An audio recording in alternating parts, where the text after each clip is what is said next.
Hello everyone, I just want to show you what we're going to be doing. So when we click on Nearpod, it's going to take you to the automatic recorded to listen to the story.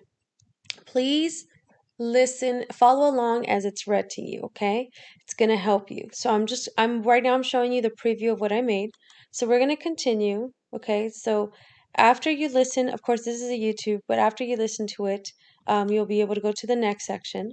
So I want you to see the directions. The directions are what happens in the beginning, middle, and end of Throwing Fire, which is the story you just heard, and then write an additional event in each part of the chart. The first event in each column has been written for you. So I want you to see how it's already been written for you. See, Noi is teased by other young warriors. It's in the beginning, and I want you to add another bullet point.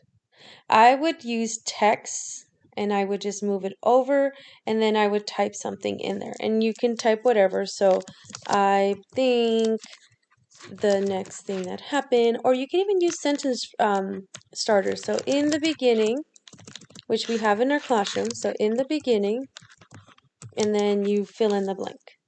So when you're done with that, then you can do another one and you can actually move it a little lower so it fits into your work. So in the middle,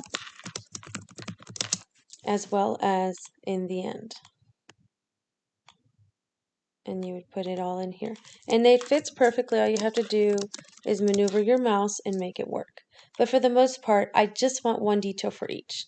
Once you're done with that, you move on to the next section. Then now it's an open-ended question, which is what you're going to see.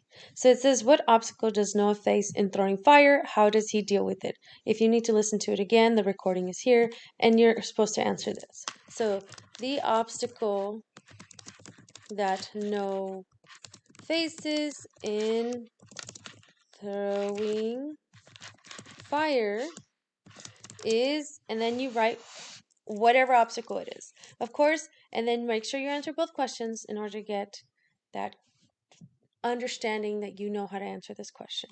Next one, you're going to the quiz.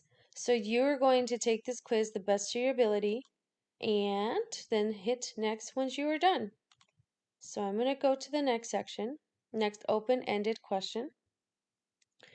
You're going to reread paragraph 13. What inference can readers make about why the king smiles? Use evidence from the text, including at least one direct quote, to support your reason.